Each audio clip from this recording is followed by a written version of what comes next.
Airline staff call police on black CEO. 10 minutes later, their jobs vanish in board meeting. James Walker sat in the boardroom, his expression a mask of calm as the room filled with executives and staff members. Just 10 minutes ago, the same airline employees who had called the police on him at the airport stood confidently by the door, unaware of the storm about to hit.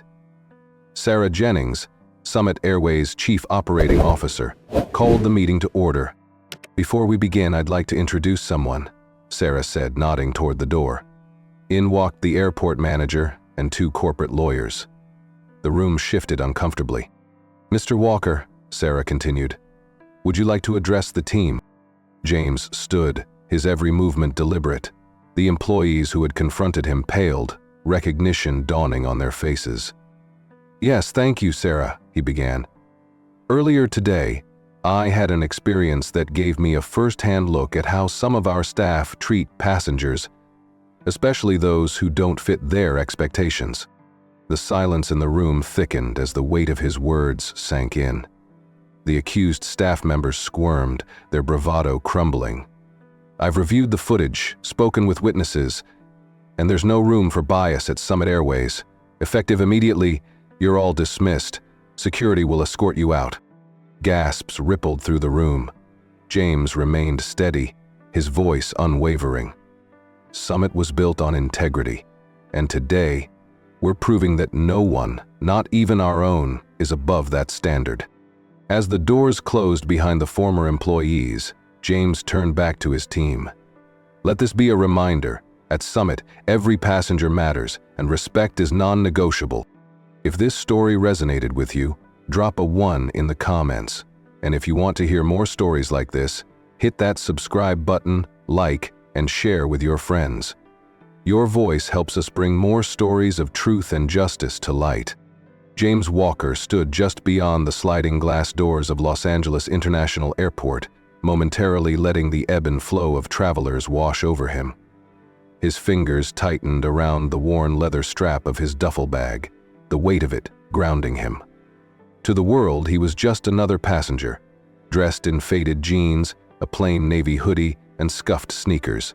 No tailored suit, no entourage, no first-class privileges, just a man making his way through the terminal. His anonymity was intentional. As CEO of Summit Airways, James had decided to take a covert trip to Chicago, not as an executive but as an everyday traveler. He believed in understanding the experiences of his customers firsthand. No VIP treatment, no special accommodations, just a raw, unfiltered look at what his airline offered its passengers. As he navigated the bustling concourse, James moved deliberately, avoiding the express security line that awaited executives like him. Instead, he joined the winding queue at the standard TSA checkpoint. He smiled at the elderly couple in front of him and nodded to the college student cradling a laptop behind him. Today, he was nobody special, and that was precisely the point. Behind the scenes, Sarah Jennings sat in her glass-walled office at Summit's headquarters in Denver. The office was a testament to her disciplined nature. Neatly stacked papers, a spotless desk, and a single framed photo of her with James at a charity event. The caption read, "Leading with Integrity." Sarah was not only the chief operating officer of Summit Airways but also James's closest confidant. Her sharp mind and unwavering dedication had earned her a reputation as the airline's backbone. While James often provided the vision, it was Sarah who turned those ideas into reality, orchestrating the intricate dance of logistics and operations. When James had proposed his undercover trip, Sarah had been cautious. "Are you sure this is necessary?" she had asked, her voice steady but lined with concern. "I trust our team, but I need to see it for myself," James had responded. "I can't fix what I don't fully understand."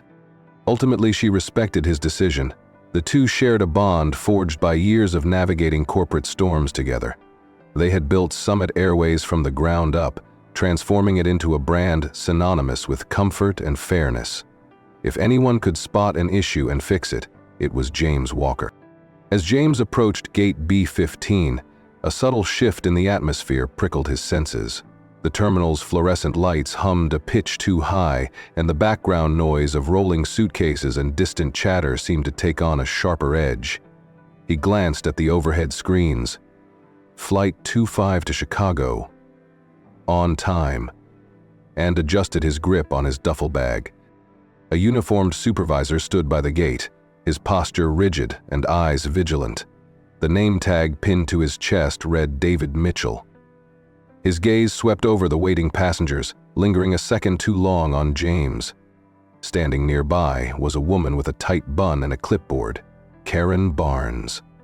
She whispered something to David, her lips barely moving, and his expression shifted from neutral to something colder. James felt it, the subtle, familiar sensation of being sized up, not as a person but as a potential problem. He had seen it before, too many times to count. His pulse steadied, a quiet drumbeat beneath his calm exterior. He had expected to blend in today, to observe without being observed, but now, under the scrutiny of those piercing gazes, anonymity felt like a fragile veil. A voice crackled over the intercom, breaking through his thoughts. "Attention passengers, please be prepared to show your ID and boarding pass at the gate." The tone was off-clipped, almost rehearsed. James glanced around. Other passengers seemed unfazed, but he noticed a few quick exchanges of wary glances. He breathed in slowly, his training in corporate boardrooms and negotiations guiding him. This wasn't just about a flight to Chicago. There was something else in the air. A sense that the script had shifted, and he was stepping into a role he hadn't intended to play. The stage was set, and the story was about to unfold. But James Walker was more prepared than anyone realized. James adjusted the strap of his duffel bag and took a step closer to gate B15. His phone buzzed with a reminder about his flight, and he glanced down to confirm his first-class boarding pass. As he looked up, his path was suddenly blocked by the supervisor with the sharp gaze. David Mitchell. The man's posture was unyielding, a gatekeeper standing between James and his seat. "Excuse me, sir, are you sure you're in the right place?" Mitchell's voice was polite on the surface, but carried an unmistakable edge. James offered a small, practiced smile. "Yes, Summit Flight 25 to Chicago, first class." Mitchell's eyes narrowed. "Can I see your ticket and ID, please?" James hesitated, just for a fraction of a second. Around them, passengers moved freely through the gate, barely slowing to show their passes. A businessman in a crisp suit, a mother juggling a stroller and a toddler, a teenager with earbuds in and eyes on his phone. None were being stopped. James drew a slow breath, keeping his voice level as he handed over his phone. "Of course." Mitchell took his time, examining the digital boarding pass as if it might suddenly change before his eyes. He tilted the phone, swiped through the screen, and then held it up again, scrutinizing every detail. James felt the scrutiny not just on his pass, but on himself. His clothes, his face, his very presence. The seconds stretched uncomfortably. "Is there a problem?" James asked, his voice even. Mitchell didn't answer. Instead, he turned slightly, signaling to Karen Barnes, who was hovering nearby with her clipboard. She approached, her expression carefully blank, but James caught the flicker of something in her eyes. Unease, maybe, or anticipation? "Can I help with something?" Karen asked, her voice softer than Mitchell's but no less pointed. Mitchell leaned in close, whispering something. James couldn't make out the words, but the effect was immediate. Karen's lips pressed into a thin line. She nodded and stepped away, pulling out a radio from her pocket. A cold knot tightened in James's stomach as she spoke quietly into the device. James shifted his weight, his muscles tensing beneath his casual clothes. He had anticipated bumps in the road during his incognito trip, but this felt different. This wasn't just a cautious employee double-checking a boarding pass. This was a test, and he was already failing it. Passengers around him began to notice. A woman paused, her suitcase rolling to a stop, eyes darting between James and the gate agents. A man with a coffee cup whispered to his companion, their heads tilting just enough to catch the unfolding scene without appearing to stare. The air around gate B15 grew taut, the usual airport hume dampened by a swell of quiet curiosity. Kieran returned, her expression unreadable. "Sir, we've had reports of suspicious activity in this area. We're going to need you to step aside." James' mouth went dry. His first instinct was to produce his business card, to snap the situation into perspective with a simple reveal. "I'm James Walker, CEO of this airline." He could end it all with a name and a title, but another instinct held him back. He wanted to see this through, to understand firsthand what a regular passenger might experience, and beneath that, a quieter, more personal challenge echoed. If he had to explain his worth to avoid suspicion, then the problem was bigger than this moment. "Suspicious activity?" he repeated. His voice was still calm, but there was a blade's edge beneath it. "I'm just trying to board my flight." Mitchell's jaw flexed. "Sir, if you'll cooperate, this will go much smoother." Before James could respond, two uniformed police officers approached. Their presence caused the ripple of attention to shift into a wave. Phones began to lift, the subtle, unmistakable angle of recording. One officer, a tall man with a squared-off face, nodded to Mitchell. "Is this the individual?" "Yes," Mitchell said. His voice lacked the conviction of his earlier accusations, but it was too late to back down. James met the officer's gaze. "What's this about?" "We've had a report of suspicious behavior," the officer said. His tone was formal, detached. "We need to ask you a few questions." James stood still. He could feel his heartbeat in his throat, a steady, controlled rhythm. Every step forward felt like stepping onto thinner and thinner ice. His mind flashed through his options, through the pathways this encounter could take. He could escalate, push back, demand respect, or he could remain calm, stay in control of himself, even if he had no control over what happened next. "I'll cooperate," he said, his voice steady. "But I'd like to know what this is really about." The officer's face remained unreadable. "Step this way, sir." James inhaled deeply, the air sharp and sterile. He moved as directed, aware of every eye on him, every camera lens capturing his image. His mind remained sharp, cataloging details. The officer's badge number, the flight number on the screen overhead, the hushed conversations around him. This wasn't just about him now. It was about the narrative being written in real time. The story already spreading through social media with every recording phone. As they led him away, he caught a glimpse of a young man with a phone held low, the camera lens just visible. The young man's expression was serious, his movements deliberate. James held his gaze for a brief second, a silent exchange of acknowledgement. Whatever happened next, at least someone was watching. Someone who might tell the story right. James sat on a cold metal chair in a windowless room, his wrists still marked from the tightness of the handcuffs. The walls were a muted gray, and the fluorescent lights buzzed faintly overhead. Two police officers stood by the door, their arms crossed, their expressions a mix of boredom and mild suspicion. The silence was heavy, punctuated only by the hum of the air conditioning. "Mind telling us why you were loitering near gate B15?" Officer Daniels asked, his voice devoid of warmth. James kept his expression calm. "I wasn't loitering. I was waiting for my flight. I had a valid first-class ticket." Officer Baker, a younger man with a notepad, scribbled something down, his pen scratching against the paper. "Do you fly often, Mr. Walker?" The question was loaded, though with what exactly James couldn't tell. "Yes, quite often." Baker's pen paused. "For work?" James nodded, choosing his words carefully. "Yes, I travel for work.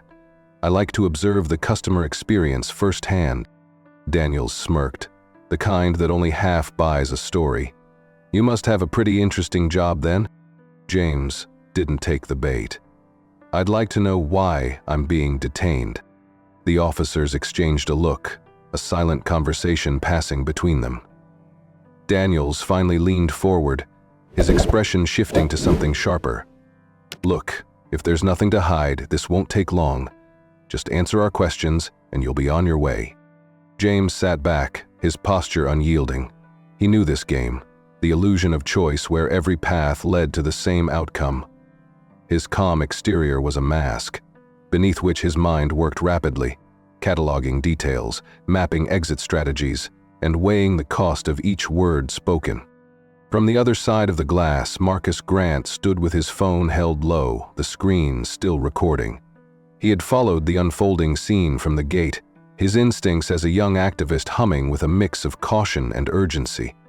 Marcus had grown up watching videos like this, moments where a misunderstanding or prejudice spiraled into something much worse. He had seen what happened when stories like this went untold, and he wasn't going to let this one disappear into a quiet room with no witnesses.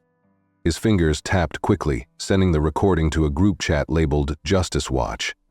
The chat buzzed back immediately. Questions, shock, anger. "Is this live? What's going on? Do you need backup?" Marcus remained still, his breathing shallow but steady. He didn't know who James was, not yet, but he knew enough. He knew that if he didn't share this, if he didn't make sure the story reached beyond the confines of this airport, then it would just become another closed case. Another name added to a list of injustices met with silence.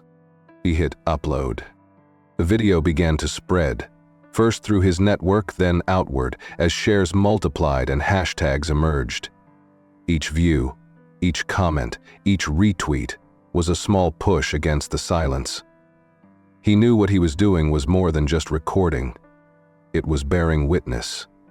It was accountability. Meanwhile, back in the quiet room, the atmosphere had shifted.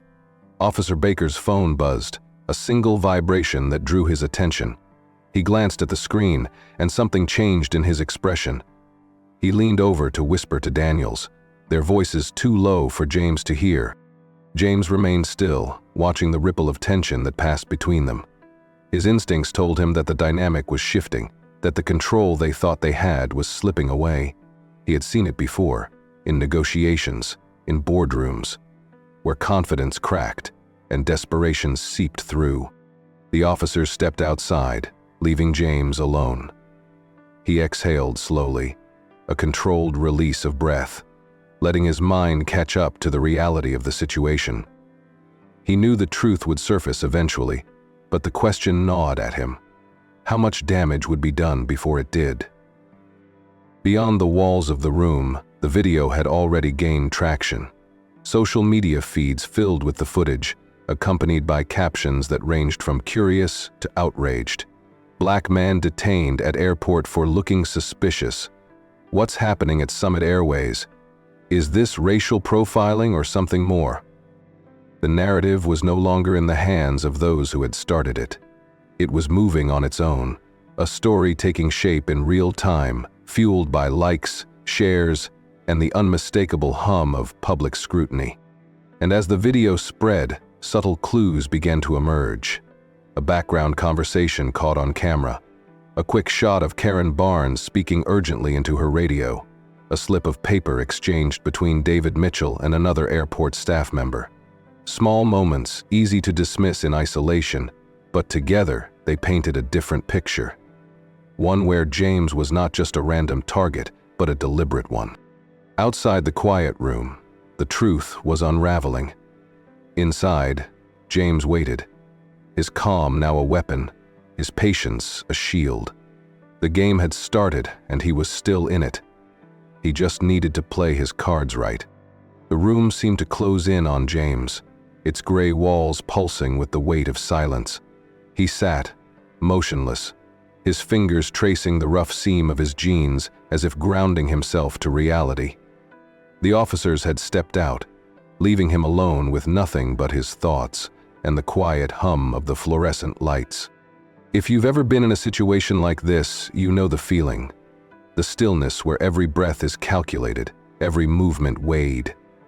Maybe it wasn't an airport for you. Maybe it was a store, a street, a classroom. A place where the eyes on you felt heavy, where the questions weren't just about your actions, but your existence. James's experience is not just his own. It's a shared story for countless others who have been judged before they were known, questioned before they were heard. It's a story about seeing the world through a lens that is not always kind or fair. And if this resonates with you, if it strikes a chord, your story matters too. We want to hear from you. Have you ever felt this way? Have you seen someone else experience it? Sharing your story could be more than just adding a comment. It could be a way to build understanding, to let others know they are not alone. Sometimes, the strongest voices are not the loudest, but the ones that simply say, "This happened to me too." Your voice is a part of this story, a thread that adds to the tapestry of truth. By sharing, you help create a space where stories like James's are not just moments of outrage, but catalysts for change. Every comment, every story, every shared experience is a step toward building a community where empathy and understanding thrive. If you feel comfortable, share your experience, because stories like this one are not just about what happened, they're about what happens next. The video hit social media like a wildfire.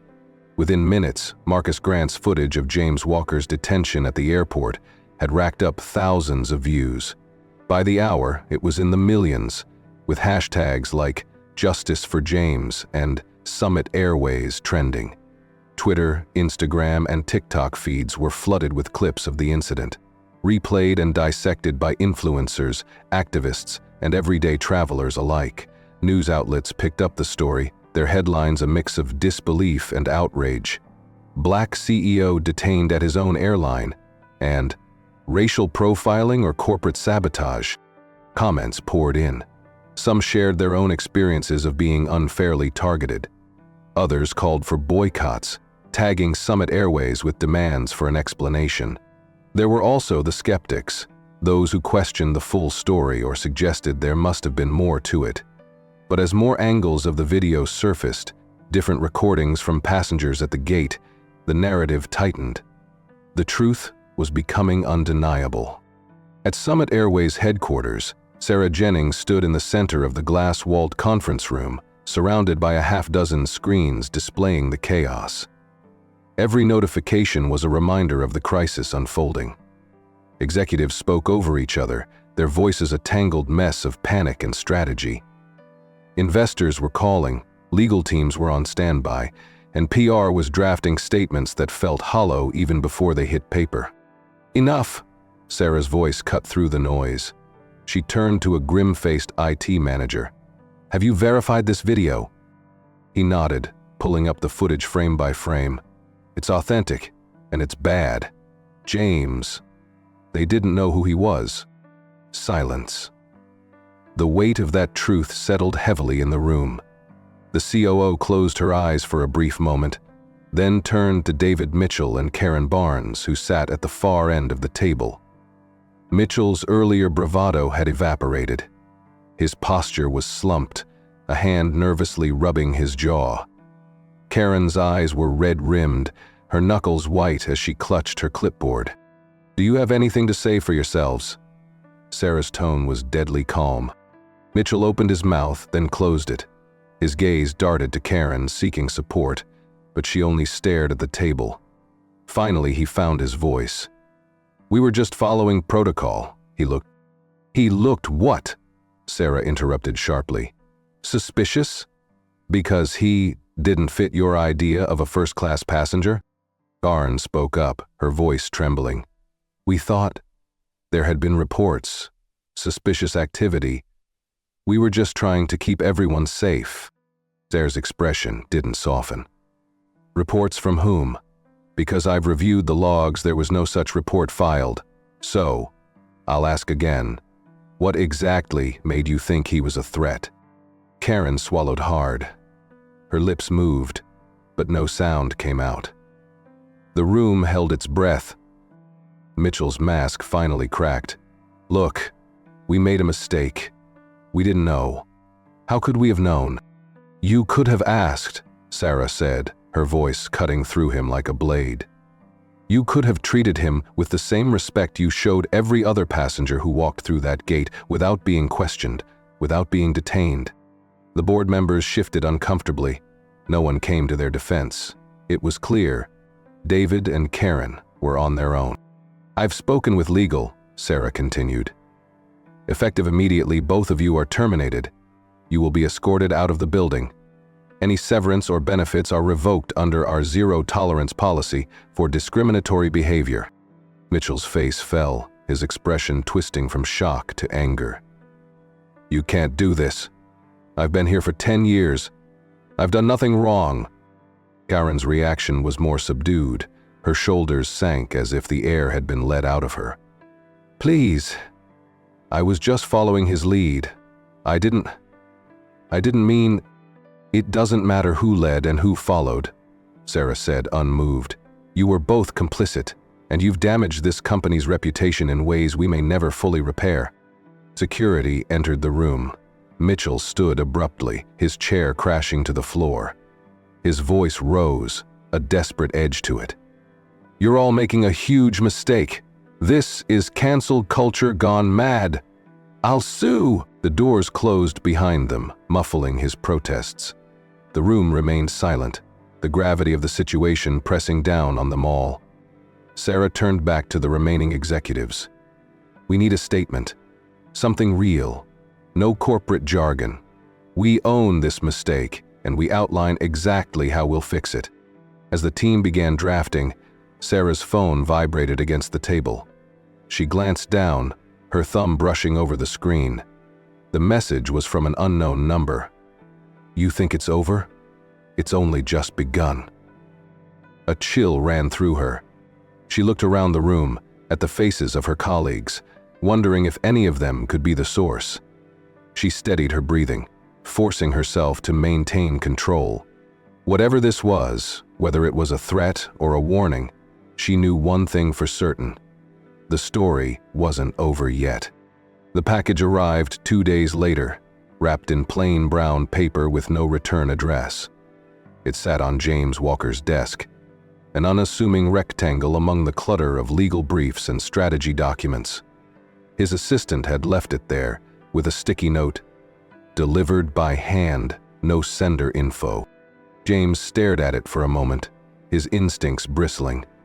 He reached for a letter opener, sliding the blade through the tape. The paper fell away, revealing a manila envelope. Inside were printed emails, security logs, and a flash drive. The top document was a brief, clipped email thread, with a subject line that tightened the knot in his stomach. Summit Disruption Strategy. His eyes scanned the page, disbelief giving way to cold, hard clarity. The emails were between executives at Apex Air, Summit's primary competitor. The language was coded but unmistakable. Mentions of targeting key personnel and manufacturing incidents ran alongside spreadsheets tracking social media analytics and PR strategies. A line from one message stood out. "If a scandal hits Summit, our numbers could see a 15% bump." James dropped the papers onto his desk, his hands numb. His mind raced through the events at the airport. The sharp looks, the unwarranted detention, the viral storm. This wasn't just about him looking suspicious. It was a chess move in a corporate game where he had been the unsuspecting pawn. He sat heavily in his chair, the leather creaking under his weight. His breath came in slow, deliberate pulls, each inhale a tether to reality. He had been here before, not in this exact situation, but in this emotional space, where betrayal mingled with anger, where the walls of trust he had built were suddenly, violently knocked down. It wasn't just the personal sting of being targeted. It was the broader implication, the knowledge that this attack was orchestrated, that real lives were collateral in a corporate war. How many others had suffered because of this strategy? How many employees, passengers, and stakeholders had been manipulated by a faceless, profit-driven agenda? James clenched his fists, the papers beneath his knuckles crumpling. He thought about the people who had looked at him in the airport, not just the gate agents, but the passengers, the police officers, the bystanders with their phones. He had maintained his calm then, choosing not to reveal his identity, hoping to understand the experience of an everyday traveler. Now he saw how deep the manipulation ran. His restraint had been a double-edged sword, and Apex Air had used it against him. The flash drive sat on his desk, a silent promise of more. He plugged it into his laptop, his screen filling with more documents, surveillance footage, financial forecasts, internal memos. His eyes burned as he pieced together the timeline. Apex Air hadn't just capitalized on the incident, they had engineered it. The footage showed Apex's senior VP of operations, Daniel Pierce, speaking to David Mitchell at a coffee kiosk mere minutes before James arrived at gate B15. Pierce handed over a file, Mitchell's expression cold and professional. Every frame was a knife twist. James felt the betrayal not just as a businessman but as a human being. He had built Summit Airways on principles of fairness and transparency. His mission had always been to create an airline where everyone was treated with respect. To see those values weaponized against him was a violation he hadn't anticipated. He reached for his phone, his fingers moving before his mind caught up. The call rang twice before Sarah Jennings answered. "James?" Her voice was cautious, the weight of the past days evident. "I need you in my office, now." She arrived within minutes, her expression set in the practiced calm that had guided them through countless crises. James said nothing, just handed her the documents. She read in silence, her face a mask that cracked only at the edges, her lips pressing into a thin line, her brow furrowing. They planned it." Her voice was soft, not in disbelief but in the careful modulation of someone trying to keep control. "They set you up." James nodded. "It's more than that. They didn't just set me up, they set Summit up. They wanted to destabilize us, create a scandal, and use it to boost their own numbers." Sarah dropped the papers onto the desk. "We have to go public with this. Expose them." "And then what?" James's voice was raw. "We sue? Spend years in litigation while they spin the story and muddy the waters? They'll make it about race, about perception. They'll say we're just deflecting blame." She took a breath, her fingers tapping lightly against the edge of the desk. "We need a strategy, something they can't counter. We need proof, something irrefutable." James leaned back, the tension in his muscles pulling tight across his shoulders. "We have the emails, the footage. We have enough to show intent." Sarah's eyes sharpened. "What if we don't just expose them? What if we flip the narrative entirely? Make this about corporate ethics, about protecting consumers and employees? We take the higher ground. Not just a defense, but an offense." He studied her, the idea settling into the spaces between his thoughts. It wasn't just about clearing his name. It was about reclaiming the narrative, about showing the world that Summit wasn't the villain, but the target. "They wanted a scandal," James said slowly. "Fine, we'll give them one, but it'll be their scandal, not ours." Sarah's lips curled into a fierce smile. "Let's make sure this ends on our terms."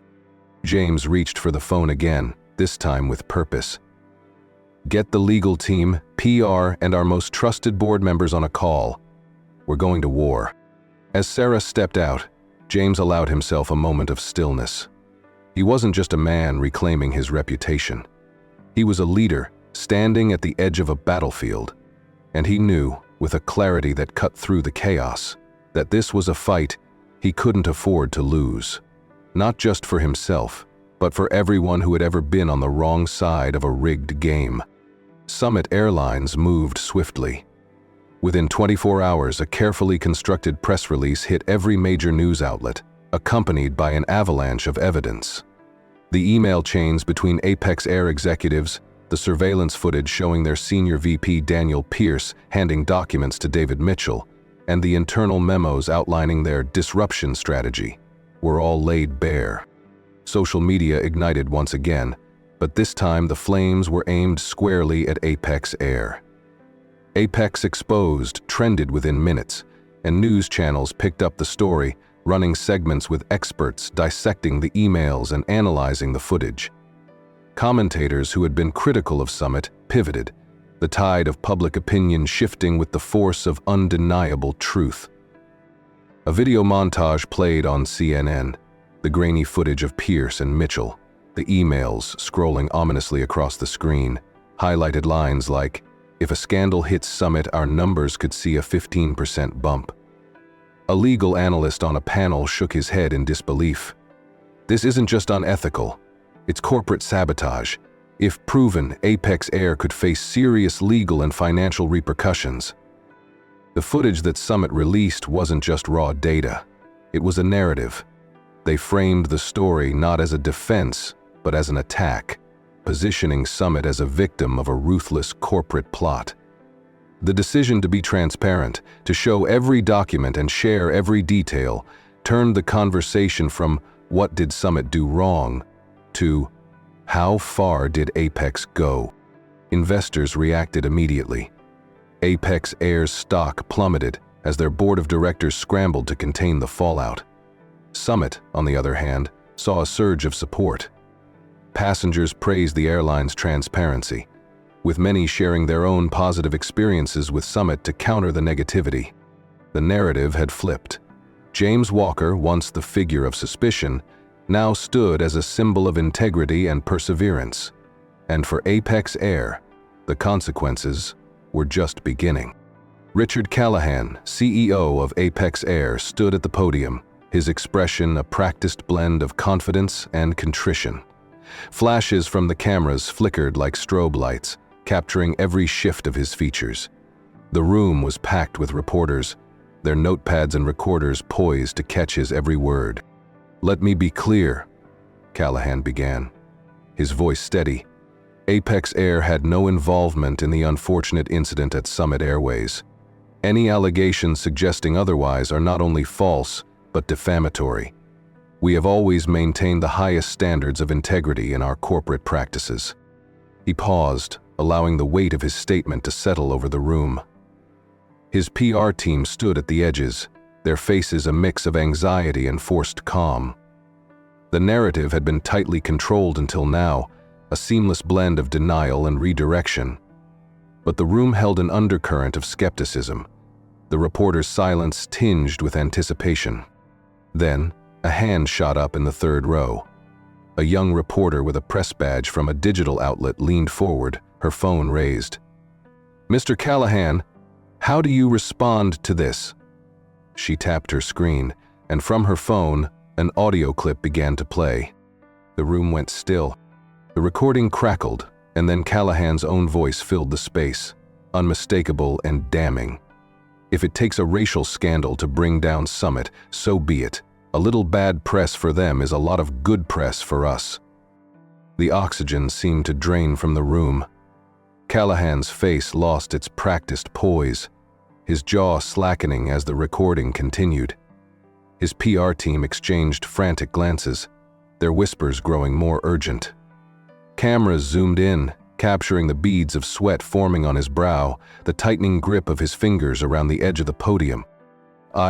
This is out of context," he stammered, but the momentum had already shifted. Reporters erupted into a cacophony of questions, their voices overlapping, their pens racing across paper. The image of a controlled and principled CEO shattered in real time, and the world was watching. On social media, the recording spread like wildfire. Memes and sound bites flooded every platform, contrasting Callahan's earlier denials with his own recorded words. Influencers and commentators dissected the moment, frame by frame, analyzing the precise moment his credibility unraveled. Public outrage surged. Passengers canceled their flights with Apex Air, and investors withdrew their support. Callahan's name became synonymous with betrayal, and for Apex Air, the fall from grace was only just beginning. James Walker sat at his desk, the morning light filtering through his office windows, casting long shadows. The chaos of the last week had settled into a quiet, tense rhythm. His phone buzzed with a new message, a name he didn't recognize: Marcus Grant. A knock at the door interrupted his thoughts. A young man stepped in, his expression a mix of nerves and resolve. "Mr. Walker, I'm Marcus. I need to talk to you. It's important." James gestured to the chair opposite him, His curiosity piqued. Marcus didn't waste time. "I was the one who recorded what happened at the airport," he began. "But there's more. Weeks before that, I was contacted by someone at Apex Air. They offered me money to stage incidents at Summit gates. Nothing illegal, just enough to cause confusion, maybe record something that could be spun into a negative story." James leaned forward, his expression sharpening. "Did you record this offer?" Marcus nodded, pulling out his phone. "I've got the call saved. I didn't take their money, but I thought I might need proof someday." He tapped his screen, and a muffled conversation played, the voice on the other end unmistakably offering a bribe for manufactured chaos. The audio clip was brief but potent. James felt a surge of vindication, tempered by the realization of how deep Apex's scheme went. This wasn't just about him. It was a calculated attack on his company's integrity. "Marcus, do you know what this means?" Marcus swallowed, his nerves palpable. "I just thought people needed to know the truth. I've seen too many stories twisted. Too many times the wrong people get hurt." James stood, extending his hand. "Thank you. What you did, it could change everything." With Marcus's recording added to the existing evidence, the pieces fell into place. The emails, the footage, the bribery offer. It painted a complete picture. Apex Air had orchestrated a smear campaign, using people like Marcus and manipulating Summit's vulnerabilities. They had preyed on biases, knowing how a single moment could ignite a storm. As James and his team assembled the evidence, the story that emerged was clear and devastating. The conspiracy wasn't just about a single incident at the airport. It was a coordinated attack designed to destabilize Summit's reputation. David Mitchell and Karen Barnes had been pawns, their actions influenced not by protocol but by directives funneled through Apex's hidden channels. The full extent of Apex Air's scheme sent ripples through the corporate world. The media, already critical, seized on this new twist. Headlines shifted from "racial profile and scandal" to "corporate sabotage exposed." For Marcus, the unexpected hero, his bravery not only helped expose the truth, but also changed his own story. He became a symbol of integrity, proof that one voice could tip the scales of justice. And for James, this new alliance was the final piece he needed to turn the tide completely in Summit's favor. The setup was no longer just an accusation. It was now an undeniable fact. The fallout for Apex Air was swift and brutal. Within days of Marcus Grant's recording going public, the board of directors convened an emergency meeting. Richard Callahan, once the confident face of Apex, entered the room as a CEO and left as a cautionary tale. His resignation was announced via a curt press release, the language sterile and devoid of the bravado he once wielded so freely. He had no golden parachute, no grand farewell, just a quiet exit, overshadowed by the echoes of his own recorded words. The legal consequences for Apex Air piled up quickly. Shareholders filed lawsuits for lost value as the company's stock plummeted. Passengers who felt misled by the airline's tactics organized a class action, and regulatory agencies launched investigations into unethical business practices. The carefully constructed facade of Apex Air crumbled under the weight of its own deception. Meanwhile, Summit Airlines took a different path. Rather than merely defending itself, Summit used the crisis as a platform for change.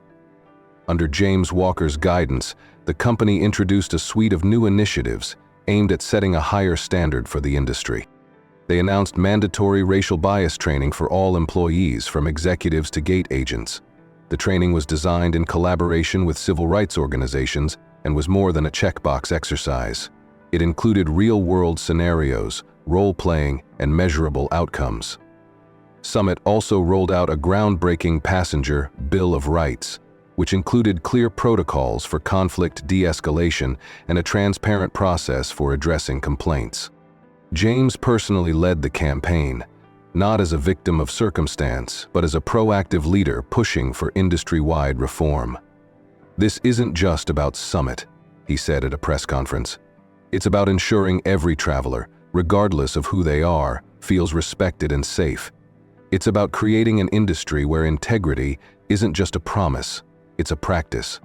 The impact rippled across the aviation world. Competing airlines, initially wary of Summit's bold moves, found themselves facing pressure from passengers and advocacy groups. United, Delta, and American Airlines announced similar initiatives, each putting their own spin on bias training and passenger rights. The Federal Aviation Administration, FAA, held a summit with industry leaders, with James Walker as the keynote speaker. His message was clear. This was an opportunity to rebuild trust, not just restore it. Within a few months, the change became visible. Gate agents received better training, customer service interactions were more empathetic, and incidents of profiling at airports showed a measurable decline.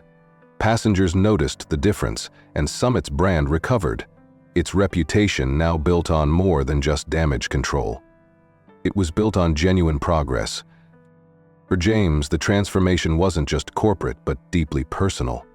The moment of truth came when he decided to take another flight, this time to San Francisco for a meeting with civil rights leaders. He wore the same casual attire, jeans, a navy hoodie, and his favorite worn sneakers. He approached the gate with a first-class ticket, his demeanor calm but watchful. A young woman in a Summit uniform stood at the podium, her expression warm and professional. "Good morning, sir. May I see your boarding pass?" Her tone held no edge, just the practiced ease of someone who understood that every passenger deserved respect. James handed her his phone and she scanned it with a practiced swipe. "Thank you, Mr. Walker. We're glad to have you with us today. If you need anything at all, please let me know." Her eyes didn't widen with recognition. Her smile didn't shift into anything more than the genuine welcome she had for every traveler. The exchange was seamless, ordinary, and that was precisely the victory. As he walked down the jet bridge, the cool air rushing up to meet him, James felt a sense of closure. This time, there were no whispers, no sidelong glances, no cameras catching him on the defensive. He was simply a man boarding a plane, moving forward, as the industry he had helped reshape followed in his wake.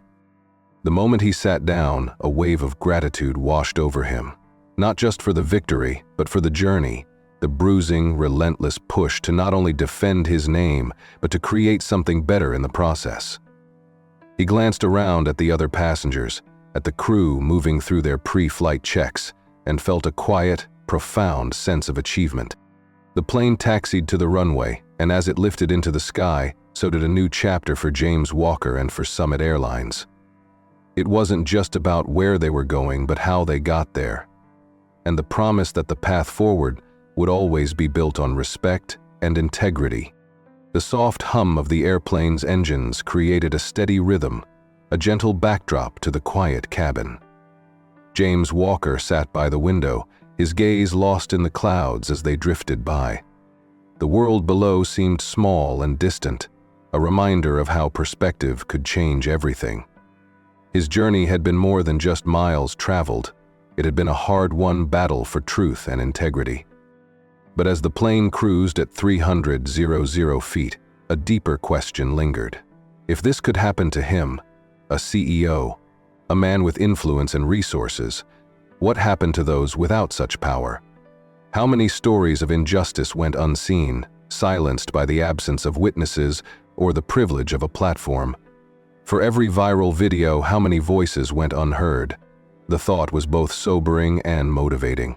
James had fought for his truth, but there were countless others who needed someone to fight for theirs.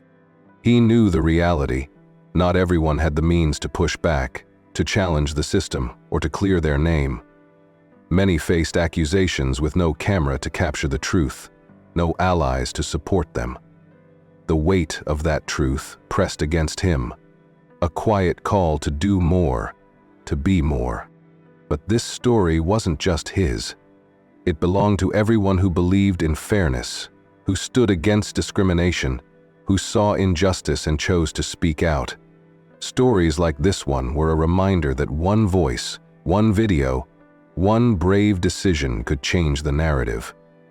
It wasn't just about bringing darkness to light, but about ensuring that light continued to shine on the stories that needed to be told.